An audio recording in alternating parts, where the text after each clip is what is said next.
오늘은 창세기 26장부터 28장까지의 말씀을 통해서 은혜와 진리를 나누겠습니다. 창세기 26장에 보면은 이제 이삭이 겪었던 체험이 여기 기록되어 있는데, 놀랍게도요, 그 아버지 아브라함이 경험했던 것과 너무나 유사한 체험을 해요. 거의 비슷합니다. 그래서 26장 1절에 아브라함 때에 첫 흉년이 들었더니 그 땅에 또 흉년이 들었다, 그 말이죠.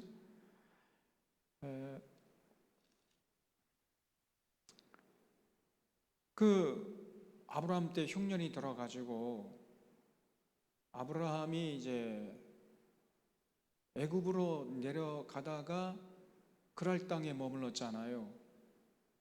그때 아브라함이 사라의 미모 때문에 자기가 죽임을 당할 것을 염려해서 사람들이 물어보면은 당신과 내가 부부 사이라고 하지 말고 그냥 우리 오빠라고 하든지 나는 내 누이 동생이라고 하든지 이렇게 하자, 이렇게 약속했잖아요.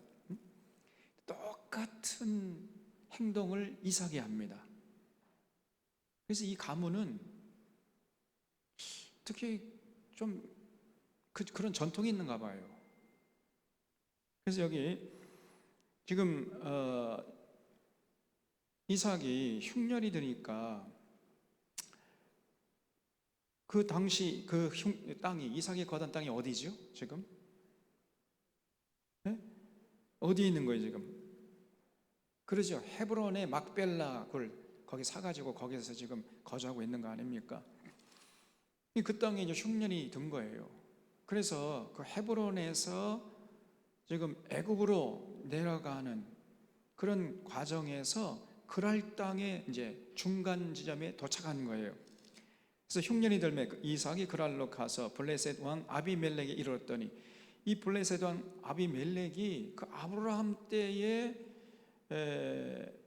아비멜렉인지 아닌지는 확실치 않지만은 제가 볼 때는 그 아브라함 때의 여러분 그 우물을 파가지고 아브라함이 값을 주고 이 땅은 우리 것이다 하고 맹세한 우물 있잖아요. 그 브엘세바라고 그랬죠. 맹세한 그 사람일 가능성이 농후합니다. 그러니까 아직도 이 브엘세바는 안 죽고 살아 있는 거예요. 그래서 이 그랄레에 이제 블레셋 왕 아비멜렉 그 지역에 이르렀을 때 이제 하나님께서 이삭에게 나타나 이르시되 애굽으로 내려가지 말고 내가 네게 지시하는 땅에 거주하라. 이 땅에 거류하면 내가 너와 함께 있어 네게 복을 주고 내가 이 모든 땅을 너와 네 자손에게 주리라. 내가 너의 아버지 아브라함에게 맹세한 것을 이루어 내 자손을 하늘의 별과 같이 번성하게 하며 이 모든 땅을 내 자손에게 주리니 내 자손으로 말미암아 천하 만민이 복을 받으리라. 그러니까 아브라함에게 약속하셨던 복을 이삭에게 똑같이 약속하는 거예요. 하늘의 별처럼 바닷가의 모래알처럼 수많은 자손을 너에게 허락하고, 그리고 너의 자손으로 말미암아 천하 만민이 복을 받게 해줄 것이다. 그러니까 복의 근원이 되게 해주겠다는 거예요. 굉장한 약속이잖아요. 근데 딱 조건이 하나 있어요. 조건이 뭐냐? 3절에 이 땅에 거류하면, 그래, 이 땅에 거류하면, 이게 조건이에요. 여러분 지금 그랄 땅에 거류하려면은 이삭에게 어떤 어려움이 예상됩니까? 지금 굶주림을 피해서 애굽으로 내려가고 있는 도중이에요. 지금 그랄 땅도 지금 흉년이 휩쓸고 있습니다. 그런데 하나님은 애굽으로 내려가지 말고 그냥 그랄 땅에 남으라고 명령하신 거예요. 이 땅에 거주하면 내가 너에게 복을 줄 것이다. 일종의 하나님의 시험이지요. 아브라함처럼 하나님을 절대 신뢰하고 절대 의지하고 하나님의 명령에 순종하는가 안 하는가, 지금 하나님이 그걸 보시는 거예요.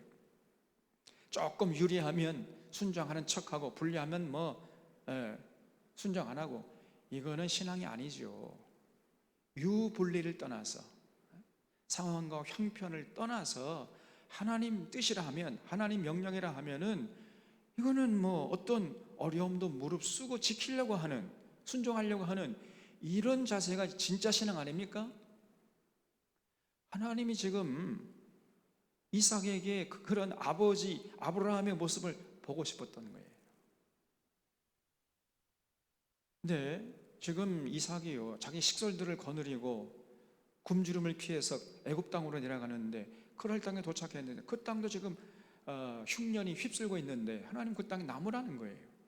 그럼 굶주림을 각오하지 않으면 하나님의 명령에 순종할 수 없었던 겁니다. 게다가 굶주림 정도가 아니에요. 지금 목숨을 잃을 수도 있는 그런 상황이었단 말이에요.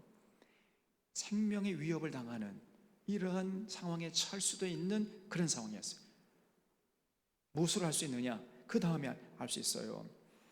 그래서 6절에 보면 이삭이 그 아래 거주했단 말이에요. 진짜 이삭은요, 굶주림을 각오하고 그 땅에 거했는데, 그곳 사람들이 그의 아내에 대하여 물으매 그가 말하기를, 그는 내 누이라 하였으니 리브가는 복이 아리따움으로. 리브가가 참 아름다운, 그 외모가 아름다운 여성이었던가 보지요. 그러니까 그가 말하기에 그런데 누이라 하였으니 리브가는 복이 아리따움으로 그곳 백성이 리브가로 말미암아 자기를 죽일까 하여 그런데 아내라 하기를 두려워함이었더라. 아버지 아브라함도 똑같이 그랬었죠. 이 집의 전통이야 이게. 어쩌면 똑같이 그렇게 자기 아버지 따라서 이삭이요, 자기 아내 리브가를 아내라고 말하기를 주저했어요. 아니 아내면 아내라고 해야 할 거 아니에요. 아이고 아내라고 하지 마라, 그냥 내 누이라고 해. 그러니까 그 정도로 거칠었단 말이에요. 상황이 자칫 잘못하면은 굶주림 정도가 아니라 생명까지도 빼앗길 수밖에 없는 그런 상황이었던 겁니다. 그럼에도 불구하고 이삭은 그 땅에 남았다는 거예요. 이게 중요한 거죠. 그래서 목숨을 걸고 주님의 명령을 따랐던 겁니다. 이게 진짜 신앙 아닙니까? 조금 상황이 좋으면 따르는 것 같은데 상황이 어려우면 그냥 낙심하고 절망하고 불평하고 원망하고 믿음의 자리를 떠나버리고, 그거는 신앙이라고 볼 수가 없는 겁니다. 이삭이 정말 아브라함 그 아버지 신앙의 모습을 고스란히 계승했던 것을 볼 수 있어요. 그러니까 하나님이 참 기특하지 않습니까? 이런 자에게 하나님이 복을 주지 않으면 누구에게 복을 주겠냔 말이에요. 그래서 이제 그렇게 이제 잠깐은 위기를 모면했는데 그 다음에 이제 사단이 난 거예요. 8절에 보면은 이삭이 거기 오래 거주했더니 이삭이 그 안에 리브가를 껴안은 것을 블레셋 왕 아비멜렉이 창으로 내다본지라. 이에 아비멜렉 이삭을 보려 이르되 그가 분명히 너의 아내거늘 어찌 너의 누이라 했느냐. 이삭이 그에게 대답하되 내 생각에 그런 말이면 내가 죽게 될까 두려워하였음이로라. 그렇죠?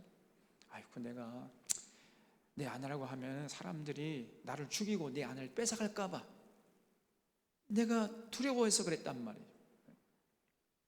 아비멜렉이요 이르되 네가 어찌 우리에게 이렇게 행하였느냐. 백성 중 하나가 네 아내와 동침할 뻔했도다. 내가 죄를 우리에게 입혔으리라.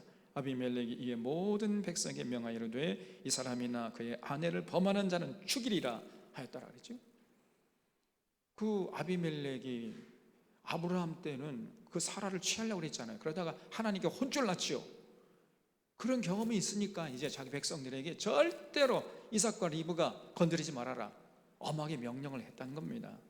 그래서 위기를 모면할 수 있었던 거예요. 그 정도 여러분 굶주림과 생명의 위협이 상존하고 있었던 그곳에 이삭은 남은 거예요. 오늘날 여러분 이런 굶주림과 생명의 위협을 당해도 나는 그래도 예수님 믿고 따르겠다.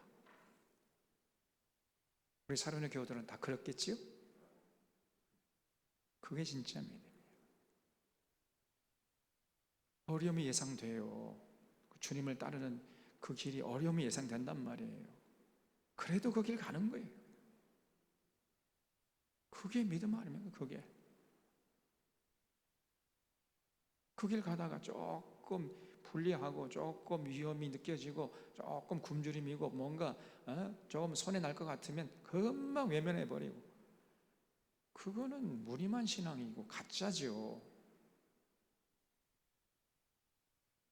그래서 이삭은 하나님 앞에 진짜 신앙, 아버지 아브라함의 신앙을 계승한 자임을 분명하게 행동으로 보여준 거예요. 그러냐면 하나님이 이삭에게 복을 주지 않을 수가 없었던 거죠. 자, 여러분, 저 방송실 PPT를 좀 돌려주세요. 그리고 여기 좀 꺼주시고.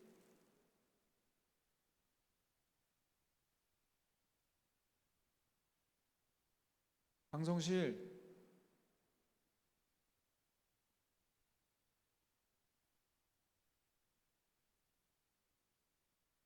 여기 좀 꺼주세요. 예. 그래서 헤브론에 거하던 이삭은 큰 흉년이 들자 헤브론 막벨라굴에 거했었던 거죠. 그럼 뭐 애굽으로 피난 가다가 그랄 땅에 도착했을 때 하나님이 이삭에게 애굽으로 가지 말고 그 땅에, 그랄 땅에 남으라고 이렇게 명령하셨어요. 하나님의 명령에 순종하려면 굶주림과 생명의 위협을 각오해야만 했지만은 이삭은요, 그 명령에 순종하여 위험을 무릅쓰고 남은 겁니다. 진짜 신앙임을 하나님 앞에 보여드린 거예요. 그래 하나님께서 이삭을 기뻐 받으신 거죠. 그래서 이삭에게 엄청난 복을 주셨어요. 근데 여러분, 여기서 우리가 꼭 기억해야 할 것은, 지금 여기 성경에 보면 12절에 이삭이 그 땅에서 농사하여 그 해에 100배나 얻었고 여호와께서 복을 주심으로 그 사람이 창대하고 왕성하여 마침내 거부가 됐다, 이런 말이 나오죠. 성경에서 거부가 됐다는 말이 거의 안 나와요. 근데 이삭에게 거부가 됐다는 말이 나와. 야, 놀랍잖아요. 지금 그 해에 이삭이 농사해가지고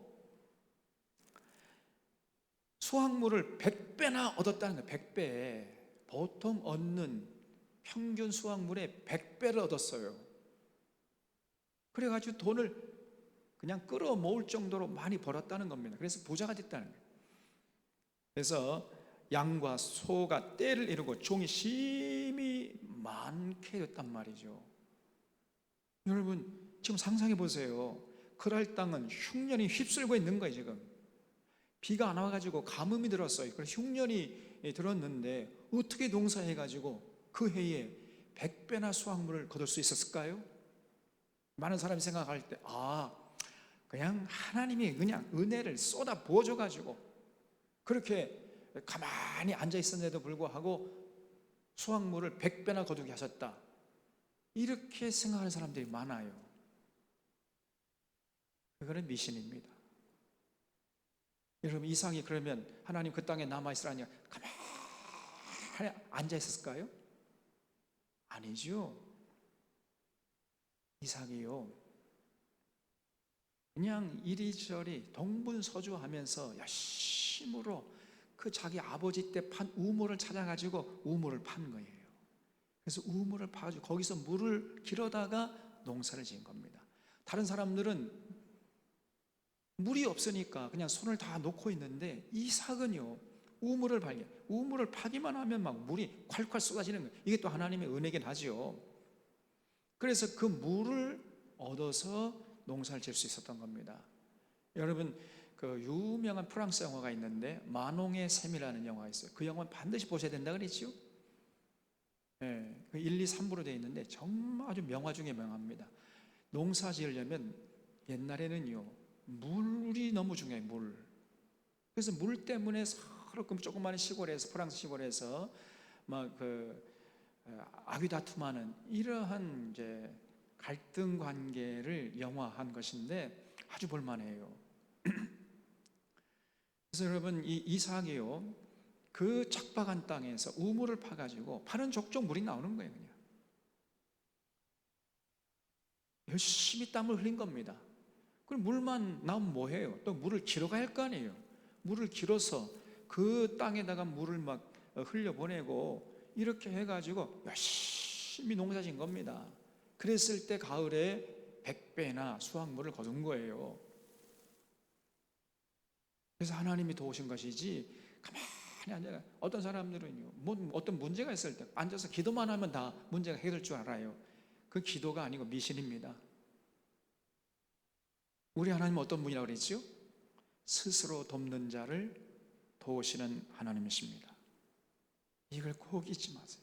우리 하나님 스스로 돕는 자를 도우시는 하나님이세요. 스스로 자기를 돕지 않으면 하나님도 그런 사람 관심도 없어요. 돕지도 않아요. 그래서 우리 인간이 해야 할 일은 인간이 해야 돼요. 우리가 해야 돼요. 하나님이 해주시지 않습니다. 인간의 영역을 벗어나는, 인간으로서 할 수 없는 영역이 있어요. 그 영역은 하나님이 도와주시는 거죠. 우리가 그냥 막 노심초사하면서 정말 하나님이 기뻐하시는 일을 위해서 헌신할 때, 인간의 영역을 최선을 다할 때 그 부족한 2%, 그 2%는 우리 인간의 할 수 없는 영역이에요. 그 영역은 우리 하나님이 도와주십니다. 그런 분이시지, 인간이 할 수 있는 것까지 전부 하나님도 가만히 있어라 이렇게 도와주시는 그런 하나님이 아니시란 말이에요. 인간이 해야 할 일은 인간이 하도록 하나님이 지켜보십니다. 꼭 믿으시기 바랍니다. 그래서 우리 하나님 스스로 돕는 자를 도우시는 하나님. 학개서에서 그런 얘기 하잖아요. 학개 선제자가 그런 유명한 말을 했어요. 그래서 이삭이 그란에서 농사하여 그 해 큰 수확을 거두어서 부자가 되었는데, 그냥 가만히 앉아가지고 사과가 떨어지기만 기다려서 그렇게 부자가 된 게 아니고, 기도만 하고 앉아있어 되는 게 아닙니다. 열심히 손발을 올려가지고 우물을 파고 물을 길어서 땀을 흘려 농사를 지은 거예요. 그랬을 때 하나님이 도와주신 겁니다. 아무리 여러분 땅을 파고 물을 내가지고 물을 길어서 농사를 지어도 1cm도 우리가 자라게 할 수 없잖아요. 그건 하나님이 다 자라게 해주셔야 하는 거 아닙니까? 모든 풍수에도 막아주셔야 되는 거고, 그래야 농산물이 자라고 수확을 맺을 수 있는 거 아니에요. 그 2%는 하나님이 도와주시는 거예요. 그건 우리 인간의 영역이 아니에요. 그러나 나머지는 우리가 해야 됩니다. 이걸 잊지 마셔야 돼요. 사랑하는 우리 찬원의 교우들은요, 절대로 기도 만능주의에 빠지지 않기를 바랍니다. 자기 할 일은 안 하고 맨 기도만 하고 있어요. 그냥. 기도 중독에 빠진 사람들이 많아요. 그게 신앙이 좋은 줄 알아요. 천만의 말씀 만만의 콩떡입니다. 산기도 철야기도 하고 금식기도 하고, 그런 거 하나님 원치 않는다 그랬지요? 그것이 나를 위해 한 것이냐, 나를 위한, 너희를 위한 거 아니냐, 하나님이 그렇게 말씀하셨잖아요. 스가랴 선지자에게.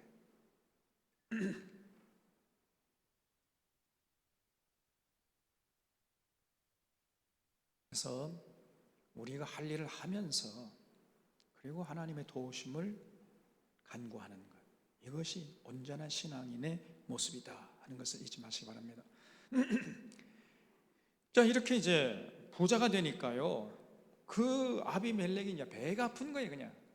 그래서 찾아와 가지고요, 여기 15절에 그 아버지 아브라함 때에 그 아버지의 종들이 판 모든 우물을 막아버리고 흙을 메워버렸어요, 이놈이. 여러분, 얼마나 참 나쁜 사람이에요. 아니, 이삭이 잘 되면요, 그거 참 축하하고 오히려 존경하고 거기에 합당한 대우를 해야 할 거 아닙니까? 근데 아비멜렉이 찾아와가지고, 이건 우리 땅에서 난 우물이니까 우리가 마음대로 하겠다 하면서 그냥 그 우물을 메워버려요.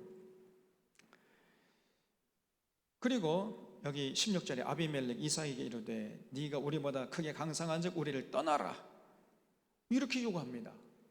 아니, 어디로 가라는 거예요 지금? 이거는 생명을 위협하는 아주 거친 행동이었습니다. 뭐 이렇게 야비한 사람이 어디 있어요? 이 아비멜렉이라는 사람이 인격적으로 되먹지 못한 사람이죠.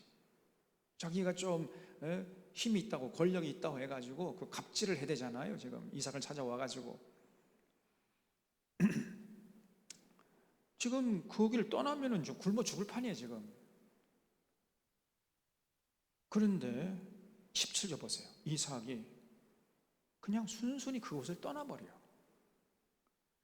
그를 떠나 그랄 골짜기에 장막을 치고 거기 거류하며 아버지 아브라함 때에 팠던 우물들을 다시 팠으니 이는 아브라함이 죽은 후에 블레 사람이 그 우물들을 메웠습니다. 이삭이 그 우물들의 이름을 그 아버지가 부르던 이름으로 불렀더라. 그이 또 뭐 순순히 양보하고요. 또 다른 곳에 가서 이제 우물을 팠더니 파는 족족 물이 나오는 거예요. 이게 다른 사람들은 파도 안 나오는데, 왜냐하면 어렸을 때 이삭이 아버지가 팠던 그 우물들 잘 봤거든요. 열심히 본 거예요. 관찰력이 뛰어납니다 이삭이. 그랬더니 또 이 아비멜렉의 종들이 찾아와가지고 횡포를 부리는 겁니다 이것들이. 그래서 19절에 이삭의 종들이 골짜기를 파서 샘 근원을 얻었더니 그랄 목자들이 이삭의 목자와 다투려 이르되 이 물은 우리 것이라 하며 이삭이 그 다툼으로 말미암아 그 우물들의 이름을 에색이라 했으며 또 다른 우물을 봤더니 그들이 또 다툼으로 그 이름을 신나라 하였으며 그랬죠. 우물을 파는 족족 아비멜렉의 목자들이 와가지고요, 이 땅은 이 우물은 우리 땅에서 나온 우물이니까 이거 우리 것이다 하면 우리 것이라고 막 소유권을 주장하면서 강탈을 부리고 횡포를 벌입니다. 그런데 이삭은요 또 순순히 양보하고 또 떠나. 맨날 양보만 해. 그러면 이삭이 망할 것 같죠? 망해야 되잖아요. 그런데 놀랍게도요, 그러면 그럴수록 이삭은 더 풍성해지는 거예요. 와, 여러분도 이런 복이 임하시길 바랍니다. 양보하면 양보할수록 이삭의 삶이 더 기름져지고 더 풍성해지고 그 지경이 더 넓혀지는 거예요. 이게 하나님의 진정한 복입니다. 지금 세상은요 그냥 움켜주라 그러고 그냥 사람들 위에 군림해야 된다고 밟고 올라가야 된다고 그렇게 가르치잖아요. 우리나라 대한민국이 경쟁률이요 세계에서 최고입니다. 최고로 얼마나 경쟁이 심한지 알 수가 없어요. 그래서 자살률이 지금 벌써 몇 년째 세계 1위야. 이렇게 경쟁이 심한 나라가 없습니다. 정말 불행한 나라죠. 우리가 과거보다 조금 잘 먹고 살는지는 모르지만은 그러나 옛날에는 이렇게 경쟁이 심하지 않았어요. 이렇게 경쟁이 치열하지 않았습니다. 지금은요 이웃 없잖아요. 이게 옛날에는 이웃 사촌이 전부 다 콩 한 쪽도 나눠 먹고 같이 더불어 살았는데 지금은 갈갈이 옆에서 누가 사는지도 몰라. 옛날보다도 훨씬 풍요로움을 누리지만 행복지수는 더 떨어졌습니다. 그렇잖아요? 물질이 다가 아닌 거예요 여러분. 이삭은 맨날 양보만 해. 이제 마지막에 여기 22절에 이삭이 거기서 옮겨 다른 우물을 팠더니 그들이 다투지 아니하였으므로 그 이름을 르호봇이라 하여 이르되 이제는 우리 여호와께서 우리를 위해 넓게 하셨으니 그 땅에서 우리가 번성하리로다 하였더라 그랬죠.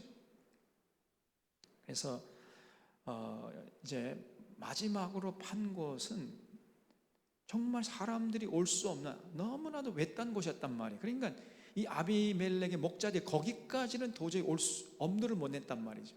그렇게 아주 험한 곳에 가서 우물을 팠더니 거기서 물이 나온 거예요. 더 이상 시비하는 사람이 없으니까 그곳 이름을 이삭이 르호봇이라 지었다는 거예요. 르호봇이라는 뜻이 뭐냐면은 이제는 여호와께서 우리를 위하여 넓게 하셨다. 그래서 이 땅에서 우리가 번성할 것이다 이런 뜻이라는 거예요. 르호봇이라는 뜻이.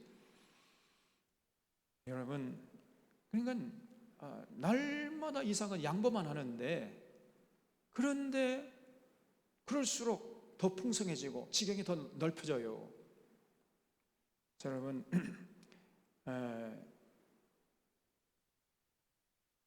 이게 진짜 하나님 주신 복입니다.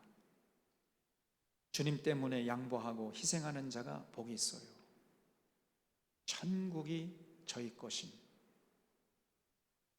그리고 이 땅에서 그렇게 온유한 자가 땅을 기업으로 받을 것이다. 누가 한 말이죠? 예수님이 하신 말씀이에요. 예수님의 가르침입니다. 온유해요. 온유한 자가 복이 있나니 저희가 땅을 기업으로 얻을 것이며, 마태복음 5장 5절에서 예수님께서 말씀해 주셨잖아요. 그러니까 그 뒤에 따라가는 식솔들이 불평이 대단했을 겁니다. 아니, 우리 주인은 맨날 양보만 하고 말이야. 이게 뭐야, 젠장 말이야. 아니, 죽게 살가면 싸워야 될 거 아니야. 이게 뭐냐 이게. 이랬을 텐데 놀랍게도요, 그렇게 양보고 떠나는데, 그러면 그럴수록 삶이 더 풍성해지고 더 기름져지고 지경이 더 넓혀지는 거예요. 진짜 예수님의 말씀이 현실이 됐단 말이죠. 온유한 자가 복이 있나니 저희가 땅을 기업으로 받을 것이며. 이삭은요, 온유한 자의 표상 아닙니까? 예? 하나님의 말씀에 철저히 순종하고, 주변 사람들이 아주 자기를 막 거칠게 하고 해코지를 하려고 해도 맨날 양보만 해. 자기 주장을 관철하려고 하질 않고요, 항상 상대방이 먼저 말을 듣고 상대방의 입장을 먼저 생각하고 상대방에게 유익을 끼치려고 하고, 평생 이렇게 살았어요, 이삭이. 그런데 그러면 그럴수록 이삭은요, 더 삶이 기름져지고 더 지경이 넓혀지는 거예요. 수많은 사람들이 인정받고 칭찬받고 존경받고 이삭의 영향력이 더 강해지는 거란 말이에요. 사랑하는 샤론의 교우들도 이삭 같은 삶이 될 수 있기를 바랍니다. 그래서 여러분, 주변 사람들 행복하게 하고 주변 사람 유익하게 하고 주변 사람들에게 나누고 베풀고 위로하고 격려하고, 이렇게 뭔가가 유익을 끼칠 때 그 사람에게 사람들이 권위를 보호해 주는 거예요. 예? 섬기는 자에게 진정한 리더십이 주어지는 것입니다. 그래서 땅을 기업으로 차지하게 되는 거예요.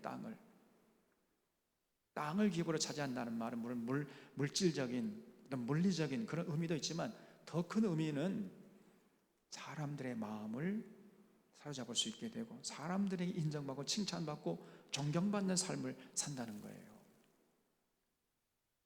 항상 여러분, 남을 나보다 낮게 여기고 이웃을 먼저 유익하게 하고 즐겁게 하고 행복하게 하고 세상을 더 살맛나게 하고, 이렇게 거기에 관심을 갖고 살아라는 거예요. 그게 하나님의 뜻이지 않습니까? 그렇게 살아가면 사람들이요, 그걸 알아요. 저 사람이 어떤 사람인가. 자기 중심, 자기만 위하고 그저 자기만 높아지려고 하고 남들은 죽든지 살든지 관심도 없고 저런 천박한 속물 인간이다. 아니야, 저 사람은 진짜 하나님 믿는 사람이야. 진짜 하나님 말씀대로 더불어 살아가는데 관심을 갖고 나누고 베풀려고 하고 주변 사람들을 행복하게 하는데 관심을 갖고 사는 사람이야. 이걸요, 사람들이 압니다. 잠깐 동안은 사람이 눈을 속일 수 있지만 모르지만은요, 살다 보면 그게 다 드러나요. 그래서 민심이 천심인 것입니다. 지금 윤석열이, 저 사람이 지금 뭐 당선됐다 해가지고 지금 눈에 뵈는 게 없잖아요. 국민을 위한다고 하잖아요. 국민을 위한 게 지금 눈곱만큼도 안 보이잖아요. 지금 국민들이 좀 지켜보고 있습니다. 근데 벌써 이 첫 단추부터 엉터리예요, 저게. 국민들의 실망이 이만저만 아니잖아요. 국민들이 모를 것 같습니까? 언론을 동원해서 다 뭐 가린다고 해서 그게 가려질 것 같아요? 여러분, 하늘을 손바닥으로 어떻게 가릴 수 있습니까? 그런 어리석은 짓을 하고 있어요.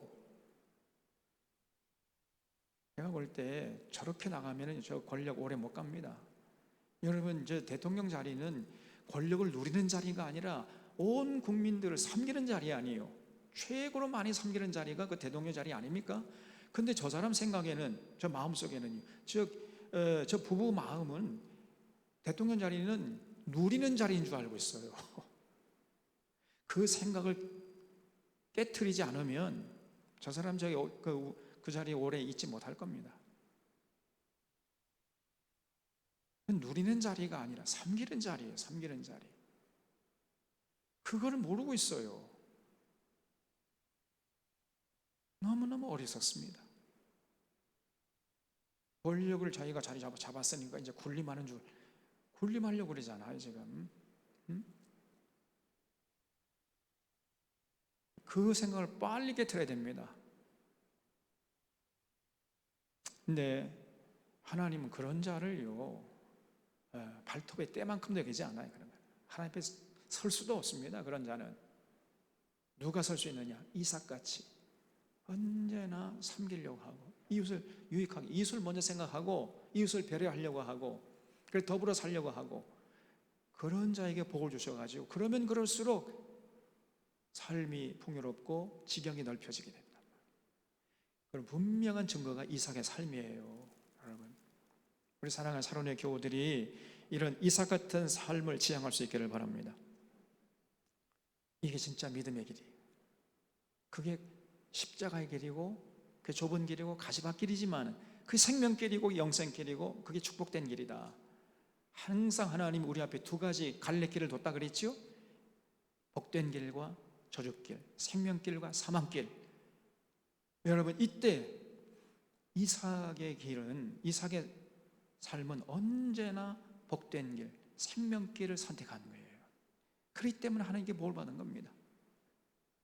어떤 사람들은 미련해가지고 맨날 자기 딴에는 생명길을 선택한다고 하는데 사망길을 선택해버려요. 복된 길을 선택한다고 하는데 그게 저주길입니다. 그러면서도 그 자체를 몰라요. 어리석습니다. 뭐 어쩔 수가 없는 거죠. 자기가 선택하고 자기가 책임지는 거예요. 그것이 인생이잖아요. 그래서 우리 사랑하는 샤론의 교우들은 절대로 그런 어리석음을 범하지 않을 수 있기를 바랍니다.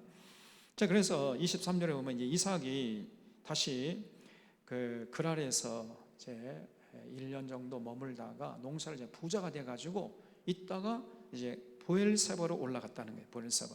그 자기 아버지가 아비멜렉하고 맹세한 땅이 보엘세바 아니에요. 그래서 그때 그날 밤에 여호와께서 그에게 나타나 이르실 때, 나는 네 아버지 아브라함이 하나님이 두려워하지 말라. 내 종 아브라함을 위하여 내가 너와 함께 있어 내게 복을 주어 내 자손이 번성하게 하리라 하신지라.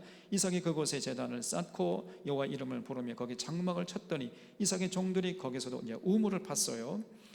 이렇게 삶을 이어갔더니 어느 날 또 아비멜렉이 찾아왔어요. 이제 아비멜렉이 찾아와가지고 이 사람이 뭐라고 하냐면요, 27절에 이삭이 보니까 아주 불쾌하잖아요. 언제는 자기를 뭐 내쫓고 말이야, 이거 이 땅에서 나온 우물이니까 우리 것이다 하면서 내쫓아버렸잖아요. 이거는 정말 생명의 위협을 가한 것입니다. 그 물이 없으면 죽잖아요. 그러니까 27절에 이삭이 이제 그들에게 이르되, 너희가 나를 미워하여 나에게 너희를 떠나게 하였거늘 어찌하여 내게 왔느냐. 힘들어하게 이렇게 물으니까 그들이 이르되, 여호와께서 너와 함께 계심 우리가 분명히 봤으므로 우리의 사이곧 우리와 너 사이에 맹세하여 너와 계약을 맺으리라 말하노라. 무슨 말이냐? 아이쿠, 자, 이삭 선생님, 우리가 보니까요, 당신에게 하나님이 함께 하시는 것을 우리가 봤습니다. 하나님과 대적해서 우리가 이길 수 없다는 것을 알기 때문에 당신하고 우리하고 불가침 조약을 맺읍시다. 우리도 당신을 공격하지 않을 테니까 당신도 우리를 공격하지 않도록 조약을 맺읍시다. 이렇게 제안을 한 거예요. 먼저 찾아와가지고, 아니 쫓아낼 때는 언제고 이제 또 사정하면서 조약을 맺자고 하는 거예요. 여러분, 얼마나 신납니까? 그래서 여기 29절에 너는 우리를 해하지 말라. 이는 우리가 너를 범하지 아니하고 선한 일만 내게 행하여 내가 평안히 가게 하였음이라. 이제 너는 여호와께 복을 받은 자니라. 이러면서 조약을 맺자고 사정사정을 해요. 여러분, 신앙생활 제대로 하면 이렇게 권세 있는, 이렇게 권위를 누리는 이런 삶이 될 줄로 믿습니다. 하나님 절대 신뢰하고 절대 의지하는 거예요. 어떤 상황에서도 하나님 믿는 믿음을 저버리지 않고 꿋꿋하게 그 길을 가는 거예요. 그러면 하나님 함께 하시고 그런 모습을 보고 주변 사람들이 그 사람의 권위를 인정한단 말이에요. 이삭이 그런 통쾌한 모습을 보여주잖아요. 그래서 자꾸 마음이 이리저리 흔들리는 갈대처럼 이런 사람에게는 하나님 관심 없습니다. 아주 그냥 굳세어라 금순화식으로 주님의 가신 그 길을 따라서 상황과 환경에 연연하지 않고 꿋꿋하게 그 길을 소걸음으로 걸어가는 이런 사람을 하나님 주목하시고 그에게 복을 주셔서 주변 사람들에게 정말 두려움이 임하도록 이렇게 역사하신단 말이에요. 그래서 이제 이삭이요, 그거 좋은지 아니. 이삭도 아비멜렉 공격할 그런 공격할 생각은 눈꽃만큼도 없는 거 아닙니까? 그래서 이제 조약이 성립이 된 거예요. 30절에 이삭이 그들을 위하여 잔치를 베푸며 그들이 먹고 마시고 아침에 일찍이 일어나 서로 맹세한 후에 이삭이 그들을 보내며 그들이 평안히 갔더라. 그날에 이삭의 종들이 자기들이 판 우물에 대하여 이삭에게 와서 알려 이르되 우리가 물을 얻었나이다 하며 그가 이름을 세바라 한지라. 그러므로 그 성읍 이름이 오늘까지 부엘세바라 하더라 그랬죠. 그 자기 아버지 아브라함 때 그 땅 이름을 부엘세바라 했잖아요. 이거는 아비멜렉과 맹세한 땅이다 해가지고 부엘세바라 했죠. 근데 이삭도 또 똑같이 부엘세바라 했다는 것이요. 그러니까 아브라함의 삶이 이삭에게서 똑같이 반복되는 것을 볼 수 있어요. 참 그 정도로 이삭은요, 아버지 이 아브라함의 믿음을 그냥 빼박을 정도로 그렇게 고스란히 계승했던 것입니다. 그래서 아브라함과 이삭과 야곱의 하나님이 되시는 거예요. 아브라함의 믿음이 이삭이 그대로 계승됐고 이삭의 믿음이 아브라함에 그대로 계승된 겁니다. 여러분, 우리가 그런 것을 이제 구약성을 통해서 확인해 볼 수 있어요. 그래서 참된 믿음의 사람을 하나님이 오늘 이 시대에도 찾는 거예요. 그래서 이 세 명, 아브라함과 이삭과 야곱, 믿음의 조상이잖아요. 그런 믿음의 조상처럼 그렇게 믿음 생활을 하려고 하는 그런 사람에게 함께 하시는 하나님이세요. 그런데 쉽지 않습니다. 자, 그 다음에 이제 34절 보면 에서가 40세 헷족속 부에리의 딸 유딧과 헷족속 엘론의 딸 바스맛을 아내로 맞이했더니 그들이 이삭과 리브가의 마음에 근심이 되었더라 그랬죠. 여러분, 에서가요 결혼을 했는데 제 멋대로 그냥 이방 여인들과 결혼을 해버려요. 그래서 아버지 이삭과 어머니 리브가의 근심이 됐다는 겁니다. 그러니까 이삭은 스스로 불행을 자초한 거예요. 여러분, 결혼은요 반드시 부모님의 허락을 받아야 돼요. 꼭 기억하시기 바랍니다. 그리고 부모님의 축복 속에 결혼해야 돼요. 만약에 부모님이 허락하지 않으면 어떡하는가? 허락하실 때까지 기다리고 어떻게 하든지 간에 부모님의 허락을 받아낸 다음에 결혼해야 돼. 부모님이 허락하지 않으면은 조금 기다려요. 그리고 부모님의 허락을 득한 후에 결혼하시란 말이에요. 축복 속에. 이게 정상적인 결혼입니다. 물론 그렇게 하지 않는 경우도 있을 수가 있습니다만은, 그러나 정상적인 결혼은 부모님의 결혼을 받아야 돼요. 그러니까 특수한 경우가 아니고서는요 반드시 부모님의 허락을 받은 다음에 그 부모님의 축복 속에 결혼해야 됩니다. 이게 보편적이고 정상적인 것입니다. 그래서 이 결혼도요 부모님을 기쁘시게 하는 하나의 도구라는 사실을 잊지 마셔야 돼요. 그럴 때 결혼 생활이 행복한 것을 잊지 말아야 됩니다. 어떤 사람은요 부모님 허락한 부모님이 데리고 살아요. 내가 데리고 살아요. 부모님의 삶이 내 삶이에요. 이러면서요 그냥 들이받아버려 그냥. 여러분 절대 그렇게 해서는 안 됩니다. 부모님을 설득했어요. 이렇게 해서 배우자하고 반드시 결혼해야 된다. 부모님이 설득을, 자식 이기는 부모가 없잖아요. 부모님을 충분히 납득을 시킬 수 있도록 설득을 하시란 말이에요. 그러면 부모님이 대부분 다 허락하십니다. 또 요즘 시대에는 거의 허락하지 않은 부모가 어디 있겠습니까?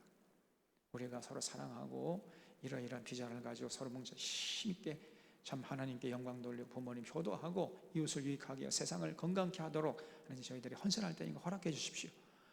허락하는 부모가 어디 있습니까? 정말 기특하게 여기고 허락하는 거죠. 꼭 그렇게 해야 됩니다. 근데 이 에서는요, 지금 멋대로 결혼해버려요. 멋대로. 부모님 허락도 득하지 않고. 근데 벌써 이제 이삭의 삶이 어긋나기 시작하는 거예요. 벌써 불행의 길로 접어드는 겁니다. 저주길로 접어드는 거예요. 스스로. 얼마나 어리석어요.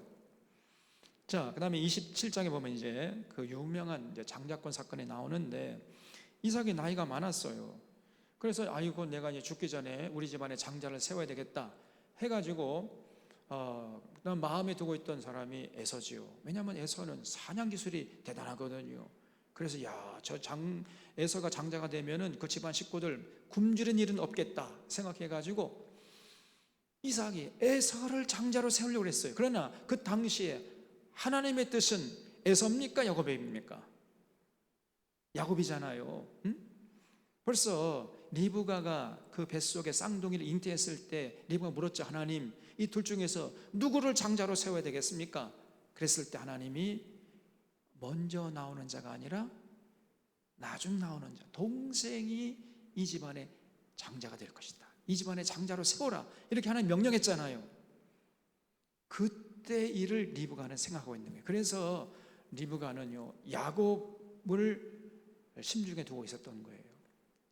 근데 이삭은 아무것도 모르고 그냥 에서가 잡아오는 그 사냥 그 재물, 그 재물이 주는 그 별미에 맛이 들어가가지고 에서를 장자로 세우려고 한단 말이에요.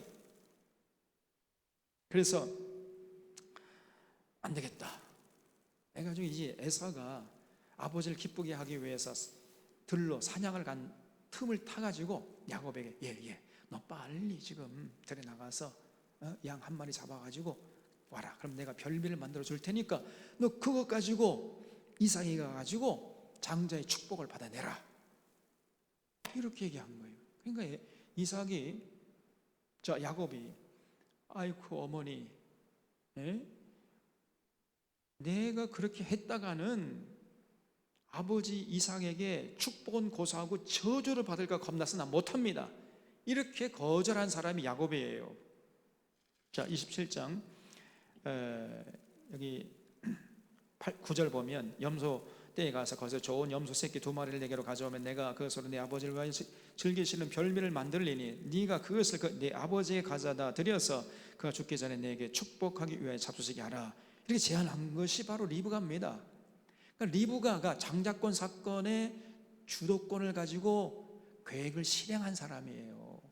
야곱이 아닙니다. 그러니까 에서가 그 계획에 반대를 했어요. 11절에 야곱이 그 어머니 리브가에게 이르되 내 형 에서는 털이 많은 사람이요 나는 매끈매끈한 사람인즉 아버지께서 나를 맞으실진데 내가 아버지의 눈에 속이는 자로 보일지라 복은 고사하고 저주를 받을까 하나이다. 아이고 복은 고사하고 내가 아버지에게 저주받으면 어떡합니까? 그 형은 에서는 그냥 손이 털이 복실복실 해가지고 만져보기만 하면은 이게 에서인지 야곱인지 아버지가 구별 못하겠어요 그거? 나는 아무런 털도 없는데 이렇게 갔다가는 내가 이 야곱 에서가 아니고 야곱인 줄 알고 복은 고사 저주를 받을까 겁이 나서 나 안 하겠어요. 그러니까 리브가가 아니야 얘야, 네가 만약에 잘못되면 모든 책임은 내가 질 테니까 걱정하지 말고 어서 빨리 가서 들에 가서 그 염소 새끼 둘 잡아가지고 와라. 그럼 내가 별님 만들어 줄 테니까 그거 가지고 아버지에게 빨리 가. 이거사 등 떠민 사람이 리브가예요. 그래서 여기 13절에 어머니가 그에게 이르되 내 아들아 너의 저주는 내게로 돌리리니 내 말만 따르고 가서 가져오라. 이렇게 강제적으로 야곱의 등을 떠민 사람이 리브가잖아요. 왜 그랬어요? 리브가가 왜 그래? 왜 죽게 살기로? 에? 지금 남편의 눈도 속이면서 나중에 이것이 알려지면은 에서의 원망도 들을 것을 충분히 예상됨에도 불구하고 왜 리브가가 그렇게 죽기 살기로 야곱을 장자로 세우려고 했냔 말이에요. 그 이유가 뭡니까? 그렇죠. 우리가 여기 25장으로 돌아가면 25장 19절에서 말씀드렸잖아요. 그것이 바로 하나님의 뜻이었어요. 리브가가 기도했을 때 하나님 누구를 장자로 세우면 좋겠습니까? 하나님의 응답은 에서가 아니라 야곱이다. 그리고 응답받은 거예요. 근데 태어나서 보니까요, 진짜 하나님이 예정하신 장자답게 야곱은요, 에서와는 너무나 달랐어요. 어떻게 똑같은 뱃속에 나오는데 달라도 너무 다른 거예요. 이게 에서는 너무 세속적이고 너무 세상적으로 나간 거예요. 이게 자기 사냥하는 기술로 믿고 그냥 교만해가지고 하나님의 은혜 그 가질 거 필요 없어 이렇게 나가는데, 야곱은요 매사에 하나님의 은혜를 구하고 하나님의 뜻이 어디 있는가, 그리고 하나님의 뜻에 순종하려고 하는 이런 모습을 보이거든요. 야, 우리 믿음의 가정의 장자는 에서가 아니라 야곱이다. 벌써 이 심중을 리브가가 굳혔던 겁니다. 그래서 이 목숨 걸고 야곱의 등을 떠민 거예요, 여러분. 그래서 많은 사람들이 야곱을 사기꾼으로 생각합니다. 야곱이 부정한 방법으로 장자의 축복을 받아냈다고 믿기 때문입니다. 그러나 야곱에게 이삭의 축복을 받도록 주도한 것은 리브가였어요. 이런 성경이 분명히 나오잖아요. 이렇게 명확하게 나와 있는데 이걸 애써 무시한 사람들이 많다니까. 리브가는 하나님의 뜻을 받들어서 야곱을 가문의 장자로 세우려고 한 것입니다. 별미에 취해서 하나님의 뜻을 거스르는 이삭의 남편 된 권위도 손상하지 않으면서 하나님의 뜻대로 야곱을 가문의 장자로 세우려는 리브가의 지혜를 여기서 엿볼 수 있는 거예요. 여러분, 만약에 이삭에게 여보 당신 무슨 짓을 한 거예요? 그게 하나님의 뜻이 아니라니까. 나이가 들어가지고 그냥 그 총기도 사라지고 말이에요. 나가 죽어요 그냥. 이렇게 하면 어떻게 됩니까? 사모님, 제가 나이 들어서 총기가 사라지더라도 리브가처럼 좀 해주세요. 남편의 권위도 손상시키지 않으면서 하나님의 뜻을 이룰 수 있는 비결이 뭐냐, 이걸 리브가가 생각하는 거예요. 그래서 틈을 타가지고 야곱으로 하여금 별님을 만들어서 에서 대신에 축복을 받아내야 되겠다, 이렇게 생각한 겁니다. 이게 어떻게 생각하면 조금 부정한 방법으로 생각될지 모르지만은, 그러나 여러분 그 당시로 돌아가서 생각해야 돼요. 하나님의 뜻이 너무나 분명하잖아요. 만약에 에서가 장자가 된다고 생각해 보세요. 그러면 믿음의 가정은 산산조각 나는 거예요. 아브라함과 이삭과 야곱을 통해서 이스라엘 백성들을 조성하겠다는 하나님의 그 거대한 계획이 틀어지는 거 아닙니까?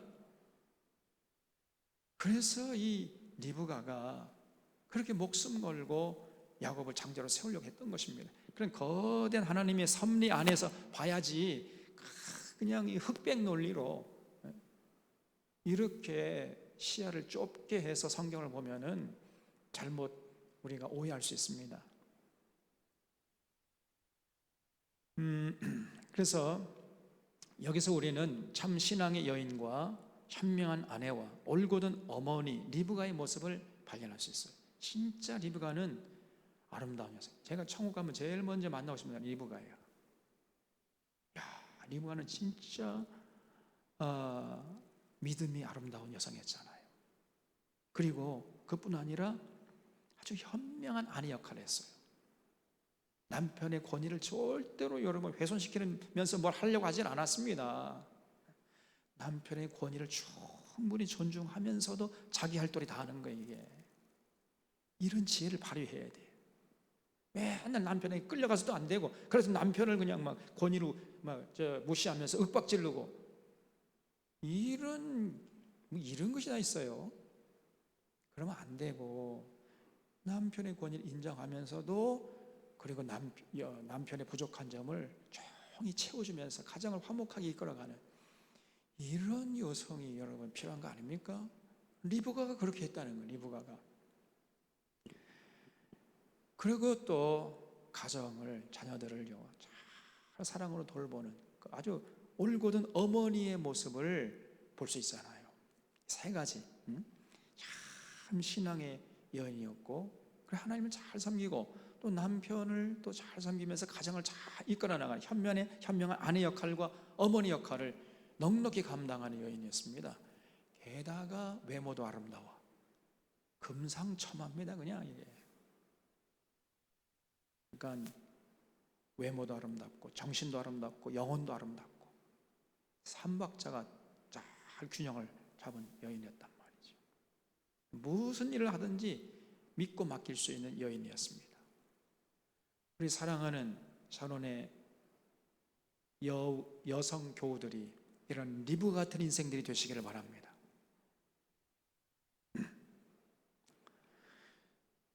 이제 그래서 결국은 이제 야곱이 아버지에서 이삭에게 가가지고 창조의 축복을 받아낸 거예요. 이삭은 아무것도 모르고 눈이 어두니까 진짜 애손 줄 알고 야곱을 축복한 거예요. 여기 축복하는 여기 보면 27절 하반절에 내 아들의 향취는 여호와께 복 주신 발의 향취로다. 하나님은 하늘의 이슬과 땅의 기름짐이며 풍성한 곡식과 포도주를 내게 주시기를 원하노라.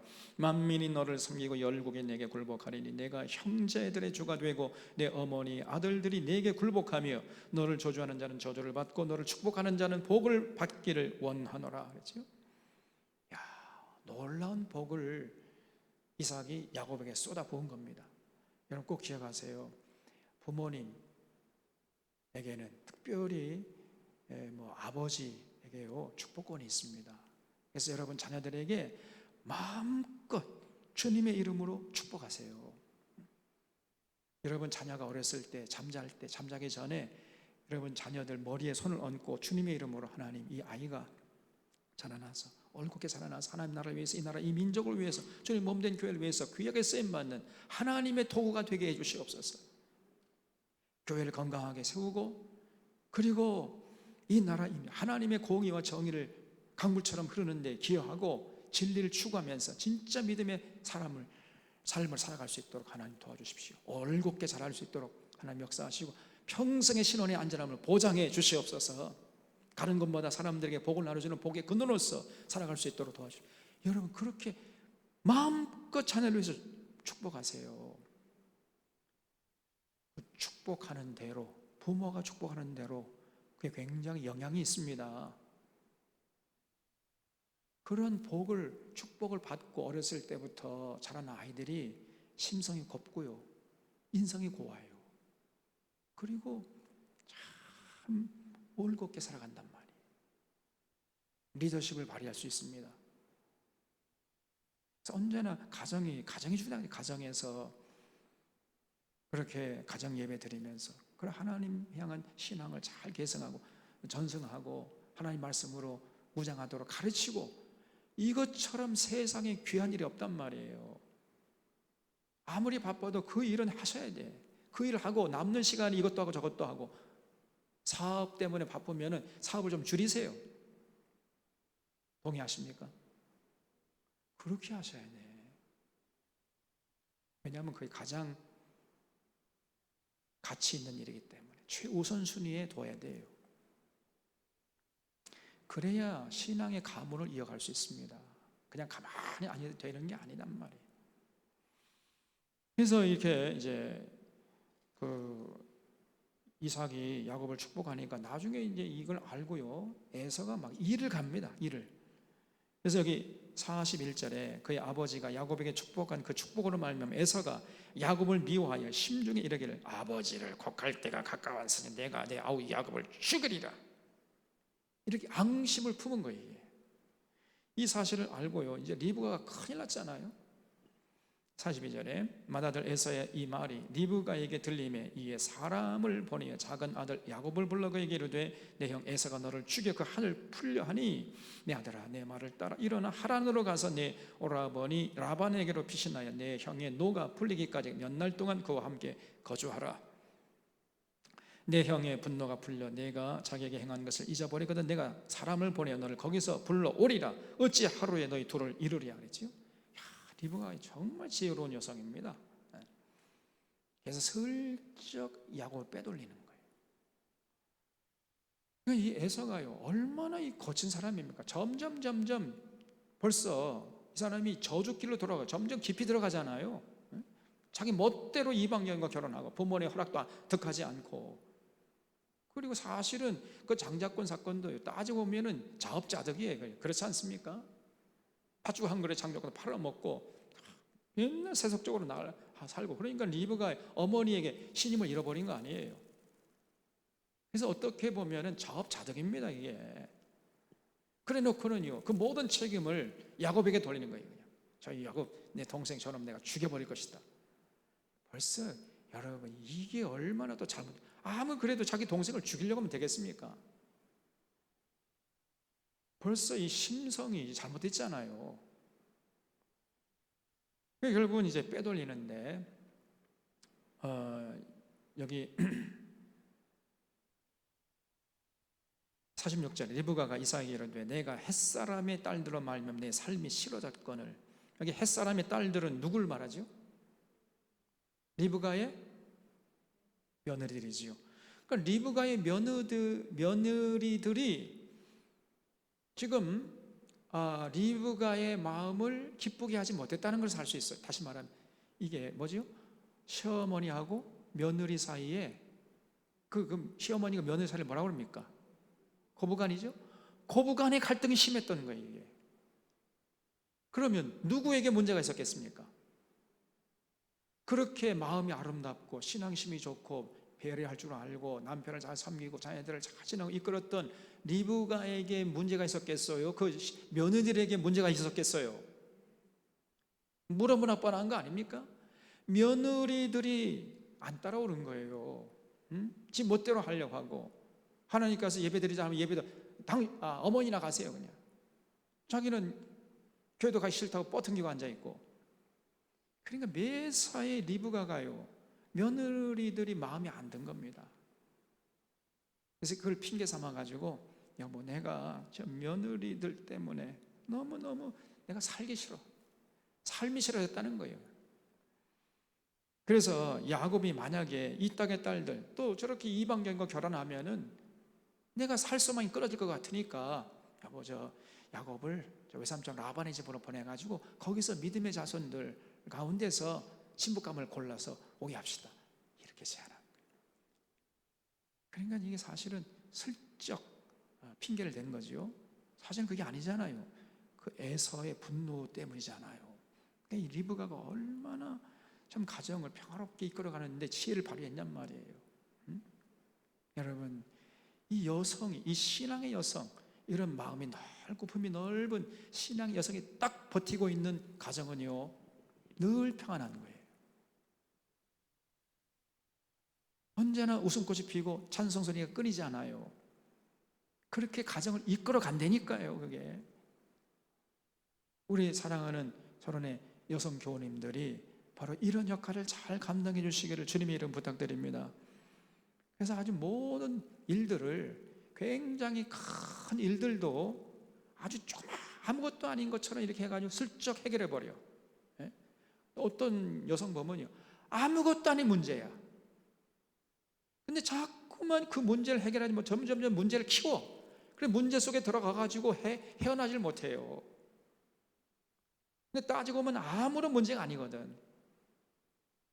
그냥 한번 그냥 서로 둥 한번 툭 치고 끝날 일을 가지고 그거 가지고 서로 티격태격 싸우고 내가 문제를 일으켜가지고 서로 법정 다툼하고 말이야, 소송하고.